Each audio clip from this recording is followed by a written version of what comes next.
জাতীয় মৎস্য চাষী দিবস উপলক্ষে আজ ব্যারাকপুর মনিরামপুরে অবস্থিত কেন্দ্রীয় মৎস্য গবেষণা কেন্দ্রে উপস্থিত হন রাজ্যের স্বাধীন দায়িত্বপ্রাপ্ত মৎস্যমন্ত্রী রাজেশ মাহাতো, কেন্দ্রীয় মৎস্য গবেষণা কেন্দ্রের ডিরেক্টর, কলকাতা মৎস্য গবেষণা কেন্দ্রের আধিকারিকরা, ব্যারাকপুরের মহকুমার শাসক এবং মৎস্য চাষীরা। রাজ্যের মন্ত্রী জানান, দীর্ঘদিন কেন্দ্রীয় সরকারের নানান প্রকল্প থেকে বঞ্চিত হয়েছেন এ রাজ্যের মৎস্য চাষীরা।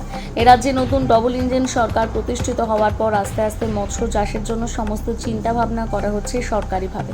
মৎস্য চাষে উন্নতির জন্য কেন্দ্র রাজ্য একসাথে মিলেমিশে আগামী দিনে চাষীদের পাশে দাঁড়াবে।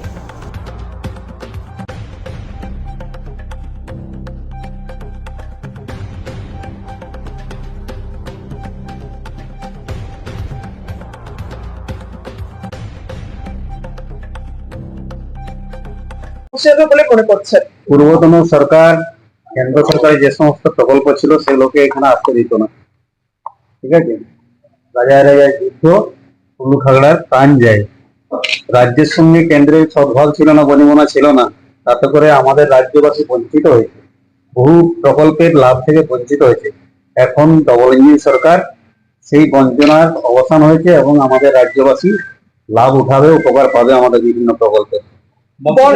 ইন্স্যুরেন্সের জন্য কি ব্যবস্থা নেওয়া হবে? সবকিছু ব্যবস্থা নেওয়া হবে, যা জনহিতকর, যারা মৎস্য চাষের সঙ্গে দীর্ঘদিন রয়েছে, তাদের স্বার্থ, তাদের যাতে কোনো রকম অসুবিধা না হয়, সেগুলো আমাদের ডিপার্টমেন্ট আমরা চর্চা করছি, যাতে আরো উন্নতভাবে তাদেরকে পরিষেবা দেওয়া যায়, তাদের সাহায্য সহযোগিতা করা যায়, সেগুলো চর্চা করছে।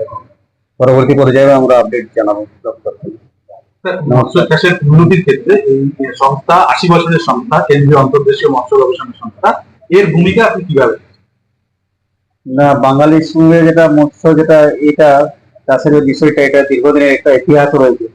ঠিক আছে, সেই ইতিহাসে যাচ্ছি না। যেমন আজকের দিনটা মৎস্য চাষ, জাতীয় মৎস্য চাষী দিবস 1957 সালের 10 জুলাই ডক্টর হীরালাল চৌধুরী, ওনার গবেষণার যে প্রণোদিত প্রজনন, যে সাফল্য, ঐতিহাসিক সাফল্য, সেটাই আজকে মনে করছি, আমরা স্মরণ করছি।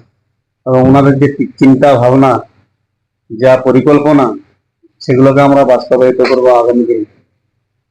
তো এইভাবে আমরা চিন্তা ভাবনা করছি। এখন আমরা তো ধরুন নবগঠিত সরকার, আমরা নতুন এসেছি, আমরা সেই ভাবনাগুলোকে পরবর্তী পর্যায়ে বাস্তবায়িত করবো। নতুন প্রজন্ম